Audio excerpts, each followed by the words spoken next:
A warm welcome to you anywhere around the world. This is Nationwide. We are live in Abuja. I'm Ayodeji Makinde. The Plateau State's government is assuring traders affected by the late Tuesday night fire at Jos Terminal's main market of its support in mitigating the effect of the incident.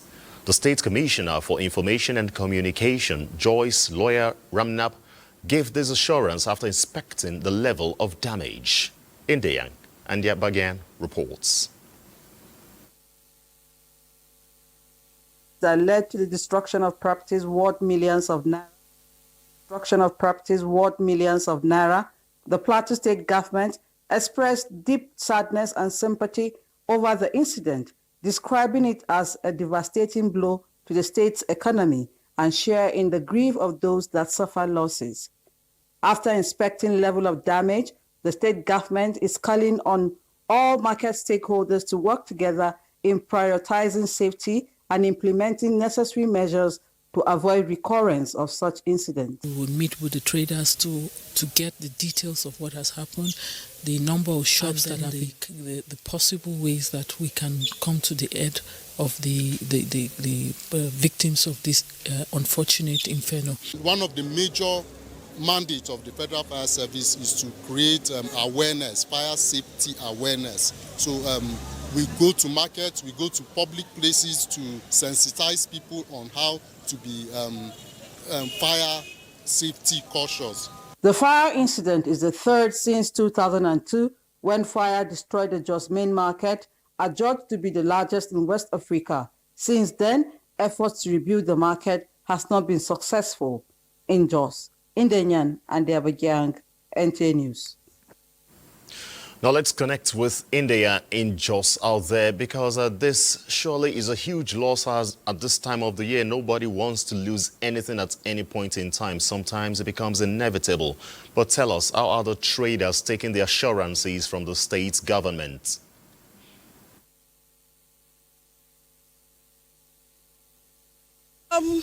As you rightly pointed out, is a situation that no one wants to find he or herself in it. I can tell you it was a devastating blow to the traders, because earlier in the morning and in the afternoon when we came to the scene, it was more of tears.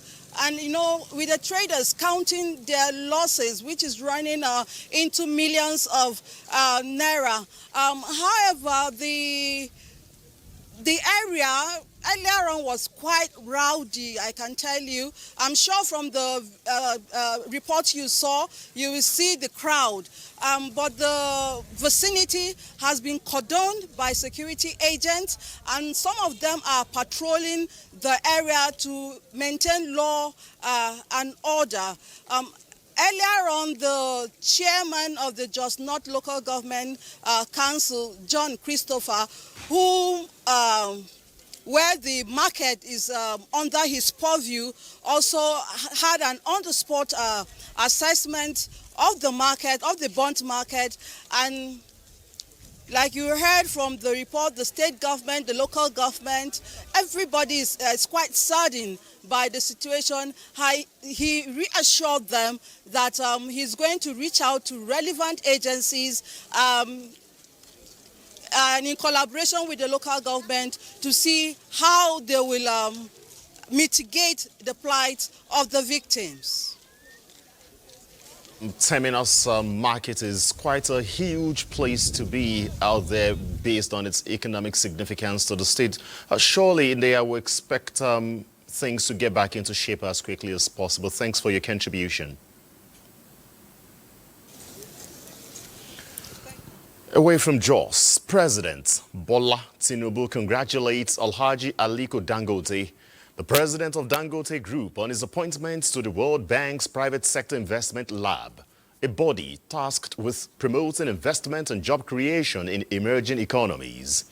The president describes the appointment as apt, given Dangote's rich private sector experience, strategic investments and many employment opportunities created through his Dangote Group. President Tinubu urges Dangote to bring to bear on the World Bank appointment his transformative ideas and initiatives to impact the emerging markets across the world fully. The World Bank announced Dangote's appointment on Wednesday as part of a broader expansion of its private sector investment lab. The lab now enters a new phase aimed at scaling up solutions to attract private capital and create jobs in the developing world. The Renewed Hope Initiative, the Federal Ministry of Agriculture and Office of the Wife of the Niger State Governor have distributed farm inputs to more than 300 women and youth in Niger State. This is to facilitate women participation in the nation's drive towards food security and economic empowerment. Fatima Usman has details.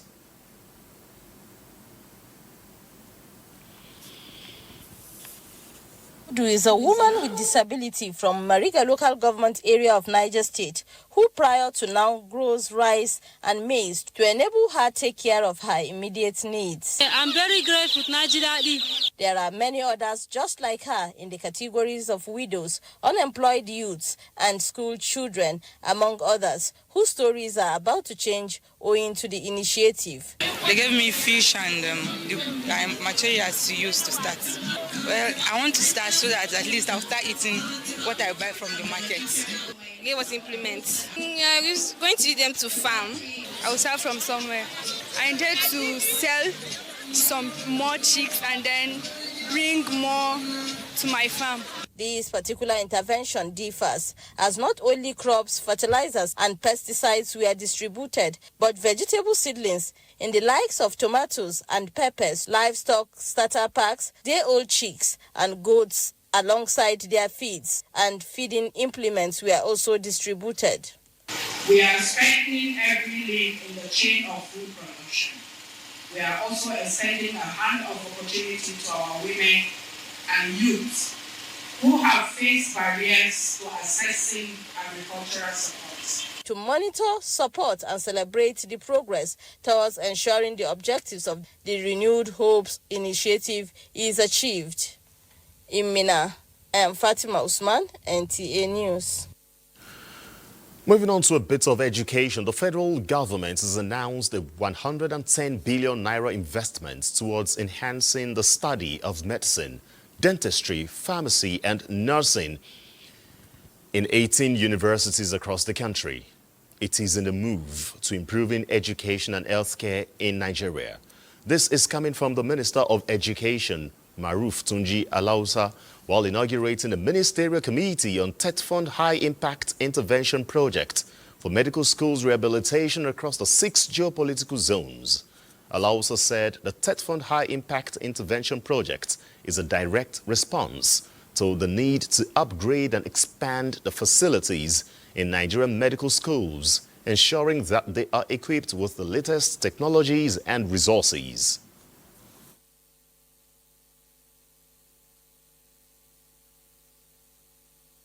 110 billion naira includes 70 billion investment in rehabilitating and medical institutions, 15 billion naira investment in building hostels and a new hostel for each of these institutions. A well-equipped medical school is fundamental to ensuring that our doctors, nurses, and healthcare workers are trained to deliver quality care to our people.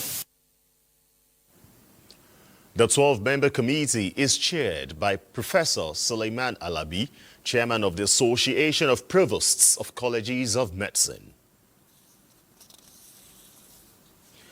In another development, the Bilateral Education Agreement (BEA) scholarship program has been scrapped by the federal government. Federal government says it is a misuse of national resources and that Nigerian universities are fully capable of training students to the peak of their careers. Minister of Education Tunji Alausa made the pronouncement when he received the new executive members of the National Association of Nigerian Students. Correspondent Zenret Dinmu reports. While addressing the NAN's members, the minister stressed that the reason for the government's decision to scrap the BEA program is to fortify Nigeria's education system and create opportunities for institutions to thrive, even beyond global standards. And one of the complaints we've gotten from students which that is one of the reasons I talked to somebody yesterday, the Minister of Defense, and he made a call, and I want to appreciate you for your swift action. Let's be fair with our criticism. Let's be logical with the way we talk about, with what we talk about. We have a good country. The Federal University of Technology and Environmental Sciences is amongst the nation's specialized institutions, and setting a strategic and clear vision is necessary for its success. Hence, the reason for choosing these capable hands to lead its affairs. Our vision of this university is to create a 21st century world-class university. A new university like this, University of Technology and Environmental Sciences, fits right into the agenda of President Bola Ahmed Tinubu. Also, members of the Technical Working Group for the State House Private Medical Center were also inaugurated. Their assignment is to assess and determine an optimal operational model for the medical center. We must make, especially the first family, must have access, and all their team, access to quality health care. As you said, we are proud of Nigerians everywhere we are. The talents are there, the resources are there. So why can't we make it work? We would meet President's agenda of re-engaging a diaspora health professionals in the country. This is an opportunity that we're trying to open up for them to come. We will re-engage them. At the end of it all, this center will provide world-class health care. The minister urged all the committees to work within their stipulated regulations to ensure the goals are achieved beyond expectations. In Abuja, Zenred Dingmo, NTA News. The Federal High Court, sitting in Abuja, has ordered the EFCC to perfect the processes of the ongoing administrative bail granted to Aisha Achimugu within 24 hours. Justice Iyang Ekwo gave the order when the businesswoman honored the court's order that she should appear before the court on 30th of April. Aisha Achimugu, who is yet to be arraigned, was declared wanted in March 2025 by the EFCC for alleged criminal conspiracy and money laundering to the tune of more than 8 billion naira involving oil block deals. Justice Ekwo adjourned the matter to the 2nd of May for parties to come back and report on the progress made regarding the court order. Nigeria has once again demonstrated commitments towards improving migration policy framework that is not only nationally driven but in alignment with global migration governance principles. This was during a validation exercise of the revised National Migration Policy 2025 and its integrated implementation plan by the National Commission for Refugees, Migrants and Internally Displaced Persons with support from the International Organization for Migration in Abuja. Ruth Aguele reports. In 2022, Nigeria started a review process of the National Migration Policy to strengthen migration governance and respond to emerging realities of migration. 2 years later, members of the Technical Working Group on Migration and Development are holding this validation exercise of the revised National Migration Policy 2025 and its integrated implementation plan under the supervision of the National Commission for Refugees, Migrants and Internally Displaced Persons in partnership with the International Organization for Migration, a testament of Nigeria's commitment to shaping migration governance system that is inclusive, evidence-based and rooted in global best practices. This integrated approach ensures that Nigeria's migration policy framework is not only nationally driven, but is also in alignment with the global migration governance principles. Nigeria is proudly one of the champion countries for the Global Compact for Safe, orderly and regular migration, demonstrating an exemplary leadership. We look forward to deepening our collaboration and partnership in the effective implementing the national migration policy. As we review and refine this draft national migration policy, its implementation plan, I urge us to approach the task with seriousness and foresight it deserves. The national migration policy, originally adopted in 2015, was a landmark achievement in providing Nigeria with coordinated and rights-based framework for migration governance. A call to action beyond the validation exercise. Stakeholders are in high expectations for support for the final approval of the policy, which reflects a shared vision for a safer, orderly and regular migration that benefits all. In Abuja, Ruth Aguela, NTA News. And from Abuja, we go to Osun, which is one state blessed with mineral resources, particularly gold. As part of efforts to ensure that states and stakeholders operate in consonance with federal government policies, a sensitization program has been held in Osogbo to deepen awareness and compliance. Kayode Oladoshu reports. Nigeria's mining sector continues to play a vital role in the country's economic development, contributing significantly to diversification efforts and job creation. To strengthen this contribution, the federal government convened stakeholders in Osun State to foster dialogue, promote compliance, and chart a sustainable path for mining operations nationwide. Federal government legislates.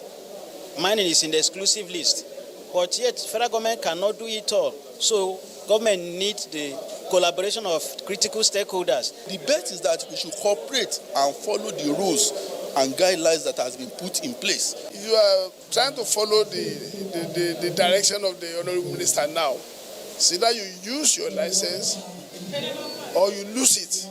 High point of the sensitization program focused on advancing Nigerian mining sector through nationwide collaborative initiative for policy, advocacy, enlightenment and stakeholders engagement. In Osogbo, Kayode Oladoshu, NTA News. All right, let's connect this moment now with Kayode in Osogbo. Obviously, this is a trend has been ongoing in some different places across the country. But if we take a look at the strategic position that Osun State has in terms of mineral resources, obviously we'll be needing more than this campaign, but at least there are efforts to let people know that illegal mining favors no one.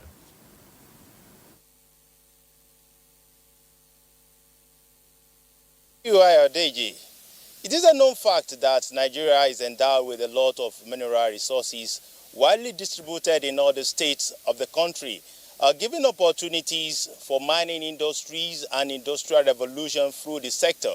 And here in Osun State, the state is blessed with mineral resources that are of economic benefit to the state and to the nation.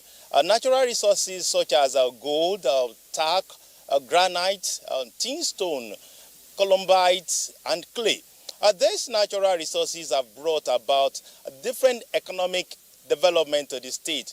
And as a result of this, the federal government, through the Ministry of Solid Minerals Development, seeks to address some critical issues involving mining activities, ranging from the duties of the host communities to the miners, as well as the government, in order to curb illegal mining activities and other key areas involved in mining program.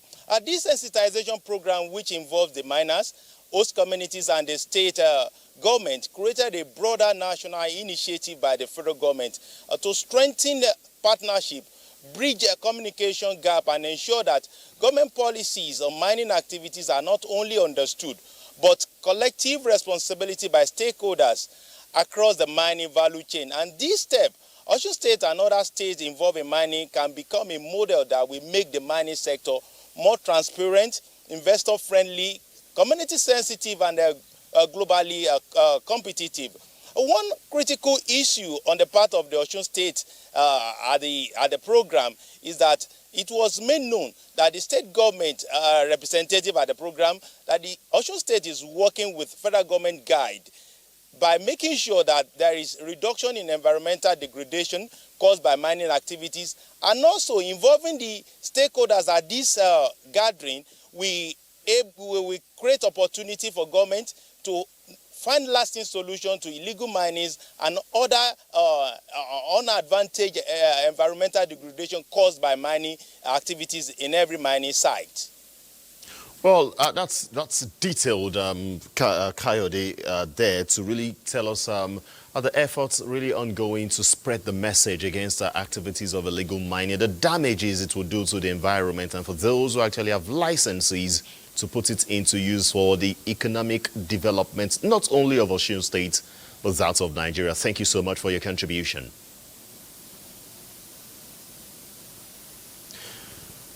And from Osogbo, let's cross over to the Center of Excellence, and Hingino in our Lagos Network Center has the next set of reports.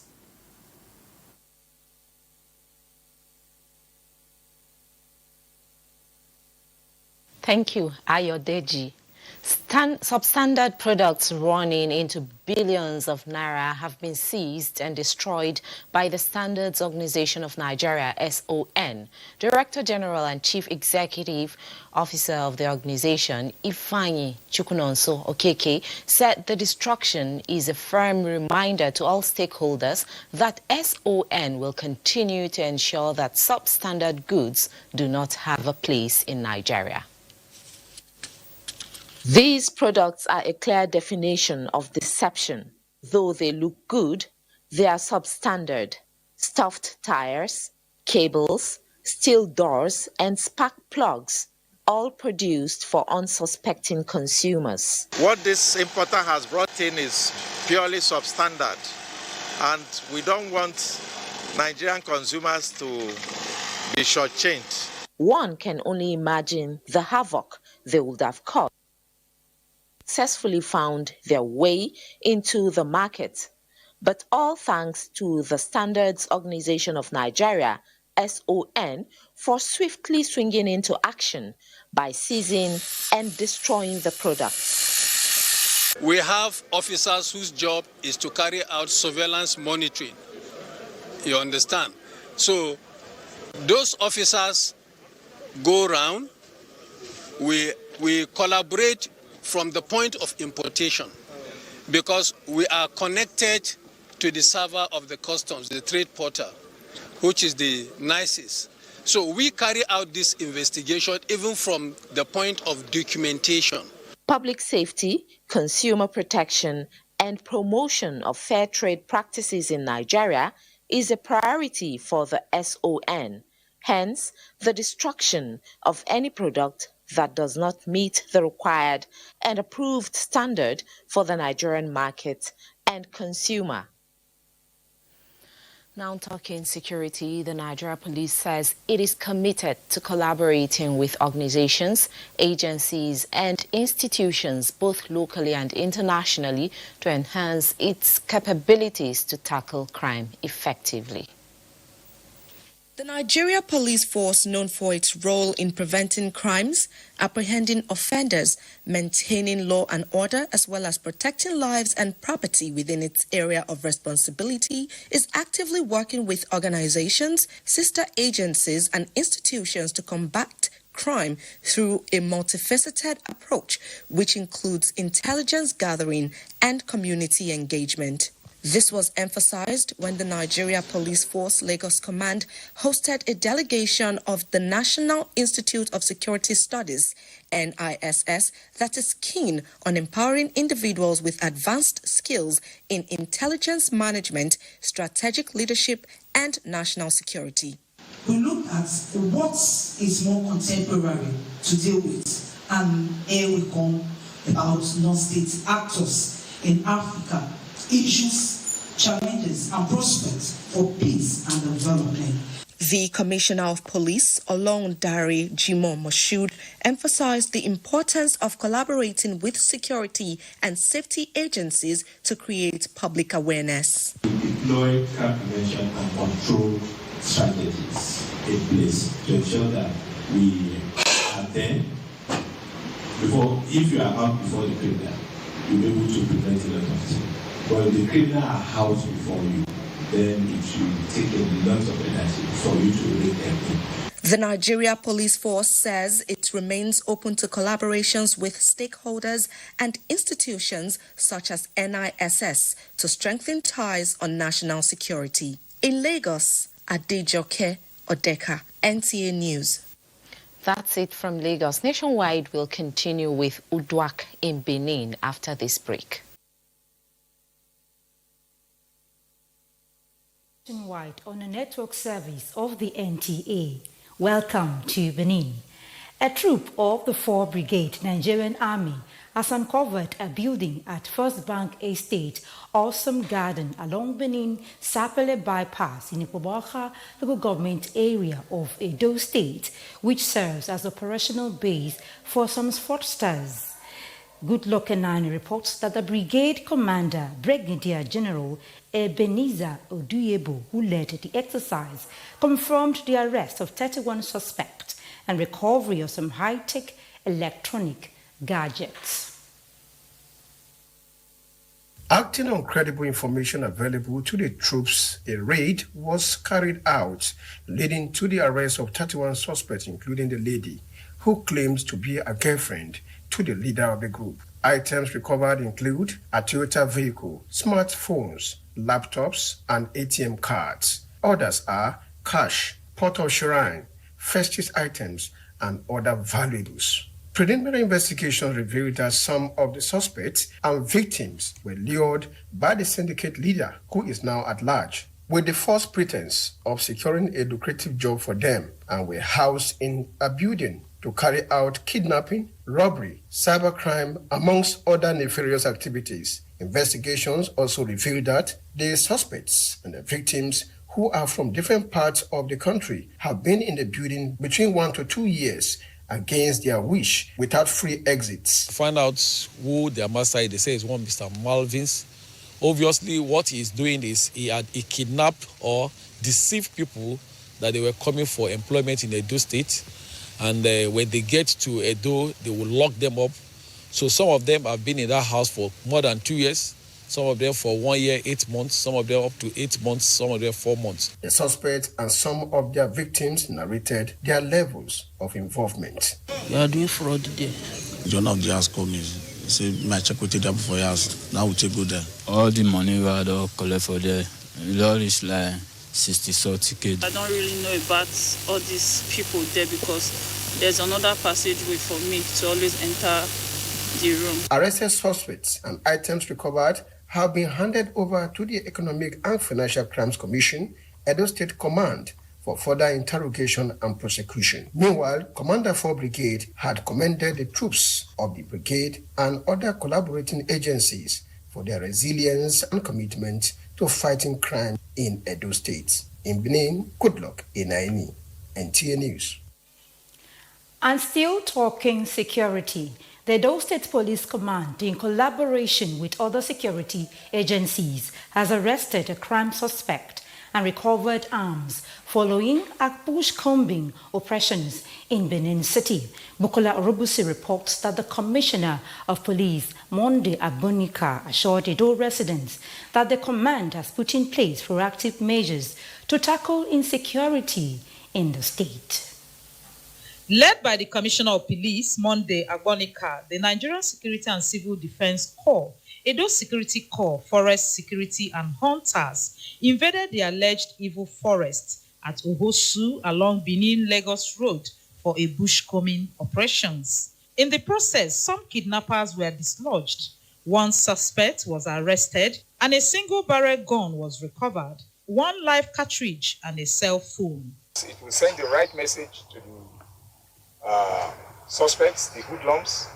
They would know that all the agencies are working together and they have no hiding place in Edo State.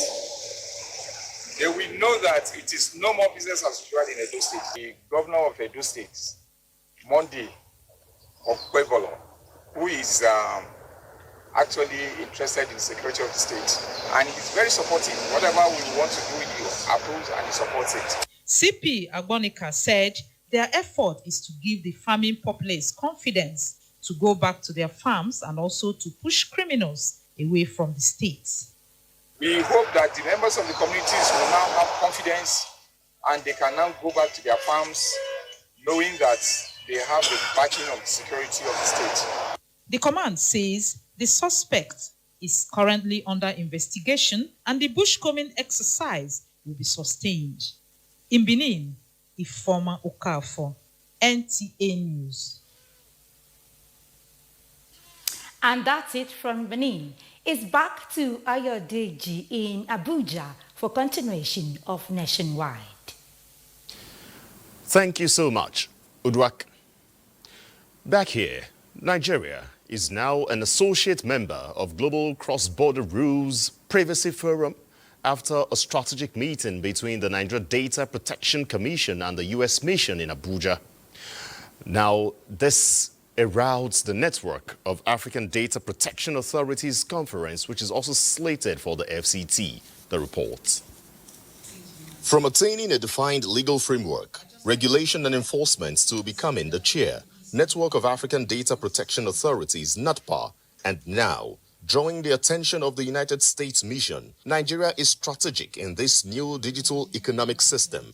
National Commissioner, Nigeria Data Protection Commission, Vincent Olatunji, is ahead of hosting the annual conference of NADPA in Abuja from May 6 to 8, highlighting achievements made in less than 2 years of operationalization since President Tinubu's nod to Data Privacy Act as an aspect of the digital economy. The United States mission in Nigeria acknowledges this, hence the strategic partnership on mutual interests, particularly the Global Cross-Border Rules Forum. Out of 7 unicorns that we have in Africa, 4 of them are from Nigeria. Who knows? Another unicorn may emerge from those that will be exhibiting at this conference too. So it's a demonstration of the readiness of this government to attract foreign direct investment, to protect the rights of our citizens and all those that are coming to do business in Nigeria, and also to grow the digital economic business sector. This commitment enhances Nigeria's reputation as a reliable partner. It also opens new avenues for commercial opportunities between U.S. and Nigerian companies. Approximately 60% of Nigerian startups are incorporated in the United States. As Nigeria enters into the Global Cross-Border Data Privacy Rules Forum, over 2,000 participants from 30 countries have submitted applications for accreditation at the NAPDA conference in Abuja. Now let's go to Kano State, as the government has identified alternative solutions to the ongoing water scarcity affecting residents of Rano town. During a visit to the community, Governor Abba Kabir Yusuf ordered the immediate use of a local aquifer to provide the town with potable drinking water. Abdullahi Mustafa has the details. Rano is a town surrounded by these beautiful landforms. Though ancient and historic, access to potable drinking water by residents has been a major concern for decades. Efforts by successive administration at state and local government levels yielded no results.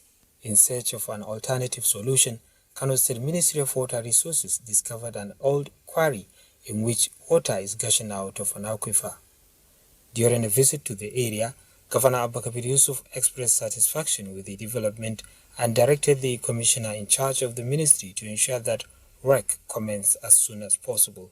While this is being worked out, the governor assured additional sources will be identified and utilized towards achieving a lasting solution. Abdullah Mustafa, NTA News. And let's have more insight on this particular development in Kano.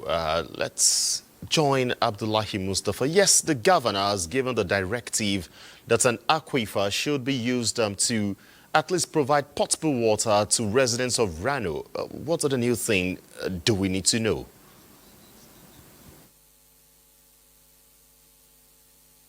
The new thing is that, as you might have heard in the report, for many years, many decades, successive administrations have been making efforts to address the problem, but without the desired result or final solution. So these experts were engaged to ascertain the possibility of having sustainable supply of water to the community using that aquifer. So it is based on that confirmation or assurance from the experts that the state government is using the aquifer to provide water to the community, because the environment, the surrounding is rocky, very shallow swell level, and runoff issue, it cannot retain water. So there are no wells. Boreholes are difficult to be sunk in the community. So this is a good news to the community, as the government is also trying to get back to work the Tiga water treatment plant, which will supply not only Rano but the entire communities in the southern part of Kano State.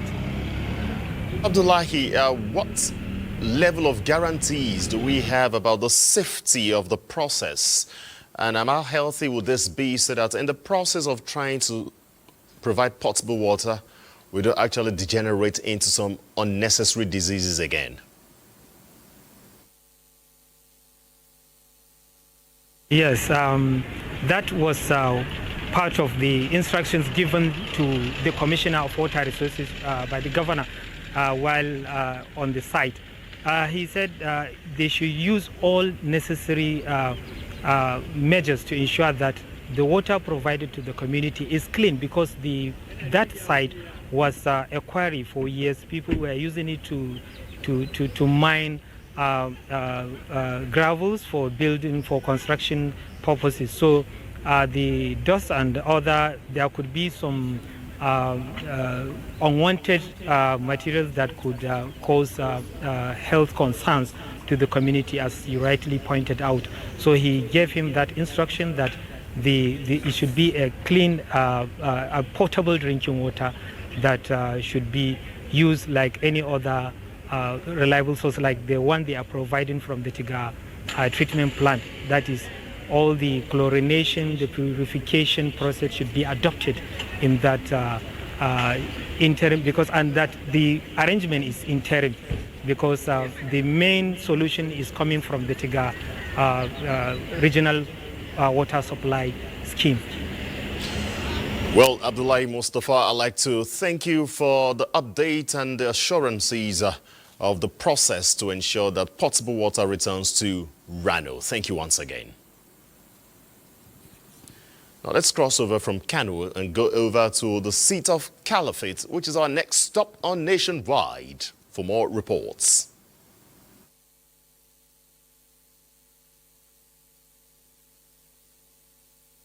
Good evening and welcome to Sokoto on Nationwide. Deepening understanding of indigenous peace-building models and the historical role of non-state actors in security management was the focus of participants of Executive Intelligence Management Course 18 Syndicates 8 of the National Institute for Security Studies during their tour of the Waziri Junaidu History and Cultural Bureau in Sokoto. Alhaji Abdullahi, who accompanies the delegation, now reports. These are participants of Executive Intelligence Management Course 18 of the National Institute for Security Studies at the Waziri Junaidu History and Culture Bureau, Sokoto. The 70-member team forming Syndicate 08 of the course at the various departments within the Bureau are shown priceless historical monuments of the Sokoto Caliphate, rare manuscripts of jihadist scholars, as well as pre- and post-colonial judicial records. With the course theme, Non-State Actors in the Security Management in Africa, Issues, Challenges, and Prospects of Peace and Development, the director of the Bureau informs the delegation that the archives contains more than 3,735 collections, including official records, traditional artifacts, and preserved documents detailing centuries of governance, diplomacy, and dispute resolution mechanisms in the region. If you are going to administer people do justice, irrespective of their tribe, religion, or even political inclination, justice was to be done to whosoever deserves it. The leader of the delegation and other participants expresses satisfaction with the level of preservation and documentation at the Bureau. We believe at the end of this program, we will have a position especially on the issue of non-state actors ravaging the northern Nigeria, which the Institute will definitely forward to the state for implementation. And I'm sure at the end of it, they will be able to provide the recommendations to the state, which will help in improving the participation of the non-state actors. According to them, lessons drawn from the Caliphate's historical governance and conflict resolution models remain relevant in addressing contemporary security challenges in Africa. In Sokoto, Dalhatu Abdullahi, NTA News. Kebbi State is at the forefront of raising public awareness through campaigns and rallies to educate people on the dangers of malaria and its prevention strategies. This is because Kebbi State has in the last 5 years carried the burden of the highest prevalence of the disease in Nigeria. Correspondent Abubakar Garbadigi's report is hereby presented. Kebbi State in the last 5 years has beared the burden of the highest malaria prevalence in Nigeria, although it reduced from 63% to 52% in 2021. It thereafter picked up again, increasing the mortality rate. So it is not out of place for Kebbi to be passionate about malaria prevention and control. Stakeholders attribute the high prevalence to ignorance and carefree attitude of the people. Hence, the heavy calm on public sensitization, especially with the rainy season around the corner. Many stakeholders believed that an increase in sensitization on malaria prevention can significantly reduce its prevalence. Ensuring that we reach out to the grassroots. Without adequate information and publicity, it's not going to be likely for us to achieve our objectives. The collaborative with the state government in providing commodities for the treatment of malaria. Kebbi State Program Manager for Malaria Elimination is confident that the state's effort to distribute malaria prevention drugs to all areas will also yield positive results. We also have another intervention of seasonal malaria chemical prevention, where children under 5 years is given anti-malarials, because that time is a peak season, is the rainy season. World Malaria Day 2025 serves as a reminder of the progress made in malaria control and the ongoing challenges. And that is our contribution from Sokoto. We will take a short break, and when we return, Nationwide continues with Lanre in Ibadan. All right, we cannot connect with our Ibadan network center at the moment, but let's give you more stories here in Abuja. Aside from the negative effects caused by the activities of cyber criminals on the victims, they have been fingered and given the country a bad image on the international stage. Now, the federal government is taking the fight against cybercrimes to the perpetrators as it signs an agreement with the UK to share resources and intelligence on fighting crime. Olabode Arewa reports. The Joint Case Task Team on Cybercrimes comprises selected judges of the Federal High Courts, the Nigeria Financial Intelligence Unit, NAPTIP, the EFCC, and the Office of the National Security Advisor, in collaboration with officials of the UK Crime Division. They have been inaugurated to harmonize intelligence on cybercriminals.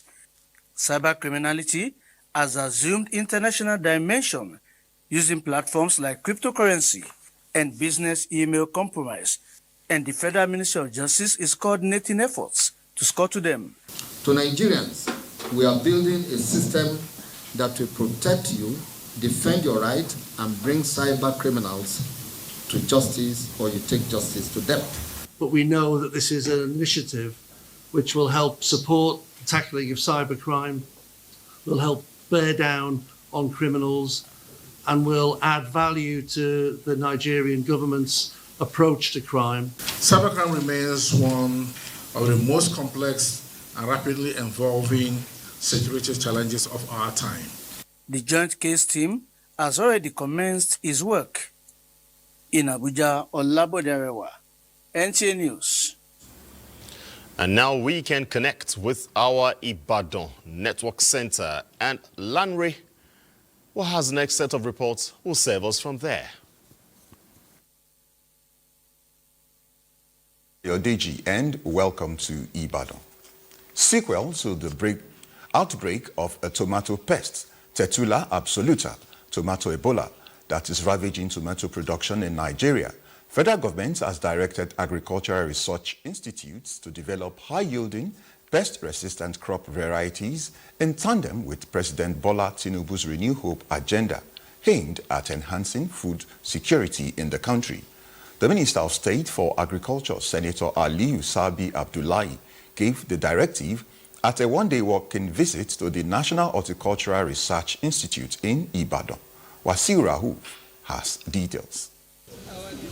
Worried and disturbed by the devastating impacts of Tuta absoluta pest on tomato production, the Minister, Senator Sabi Abdullahi, emphasized President Bola Tinubu's commitment to food security, tasking stakeholders to work towards ensuring food availability for all and sundry. Senator Abdullahi identified onion, pepper, and tomato that significantly contribute to the nation's food security and economy, with the potential to generate billions of naira in revenue with the right strategy and implementation. The Institute has taken the challenges and they are working very hard to see that they change the situation for Nigerian farmers. The minister therefore charged research institutes on their mandate to drive technological innovation for improved varieties of fruit and vegetable production. Senator Abdullahi also stressed the need for a robust data framework to provide insight for policy formulation and investors in the agricultural sector.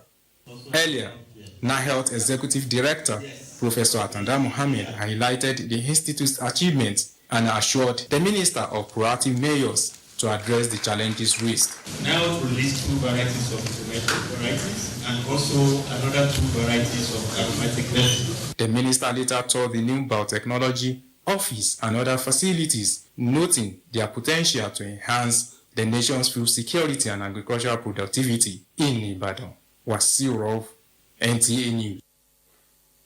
69 blind and other special needs have sat for the 2025 Unified Tertiary Matriculation Examination, UTME, at the Special College of Education, Oyo Center, under the watch of JAMB Equal Opportunity Group. Adebola Agbaje monitored the conduct of the examination and now reports. The candidates arriving at the examination hall with excitement and enthusiasm for a better future. All of them with special needs were given adequate support to help them in achieving their dreams. The challenges of 24-year Quadri Akinlabi, Erioluwa Oyewale and few others will have been written off by some people, but they will not relent in their efforts at achieving greatness. To make the examination process easier, those that were blind were provided with braille, typewriter and a guide, while those with other forms of disability were also helped out. Coordinator of the program in Oyo Special School, Professor Tawhid Adedoja, and the provost of the college's appeal to stakeholders is to extend their hands of gesture to the students to help them in achieving their academic pursuits. JAM has provided a lot of opportunities in terms of intervention programs. JAM gave us Gold Award for being institution with highest number of admitted persons with disability candidates. The Alaafin of Oyo, Oba Abdulhakeem Abimbola, the first, in his message promised to look into how to support them upon gaining admission to their school of choice. It is the tradition of JAMB to provide the candidates with funding for transportation to their various destinations. From Oyo, Adebola Agbaje, NTA News. And those are the trending reports from Ibadan this hour. And it's now time to rejoin Ayodeji in our Abuja studios. Thanks so much, Lanre. And next is sports updates. The Flying Eagles of Nigeria will begin their quest for 8th AFCON Under-20 title as they take on their Tunisian counterparts in the opening game of the 2025 Under-20 AFCON in Egypt. Most recently, the Flying Eagles defeated the Young Cottage Eagles of Tunisia 4-0 in the third-place match of the 2021 AFCON tournament, also in Egypt. Football enthusiasts therefore expect the Flying Eagles to carry on with the momentum going into Thursday's game. They can do it. They are very good. I've seen the players they took to Egypt. I've seen them. I've watched them play. Some of them I've played with them. So I believe that they can they can make us proud. That zeal they used to train, I believe they are going to give us the good results in the game tomorrow. Meanwhile, Barcelona will host Inter Milan on Wednesday night in what promises to be an exciting UEFA Champions League semi-final match. The Catalan Giants recently secured the Copa del Rey title and aim to earn a spot in the Champions League final to claim more trophies. They face an Inter Milan team that have shown signs of vulnerability after years of dominance and have recently lost their top position in Serie A. Finally, ahead of the crucial Europa League semi-final clash against Atletico Bilbao on Thursday, Manchester United fans will have something to cheer about following the return of forward Amad Diallo to full training after injury spell since February. Also, Dutch defender Matthijs de Ligt, who has not featured for the club since early April, is in contention for the trip to Bilbao. With Sports Update, I'm Austin Edemodu, NTA News. Well, that's nationwide. I'd like to thank you for your time. From all of us here in Abuja and the contributing zonal network centers, I'm Ayodeji Makinde. Bye-bye.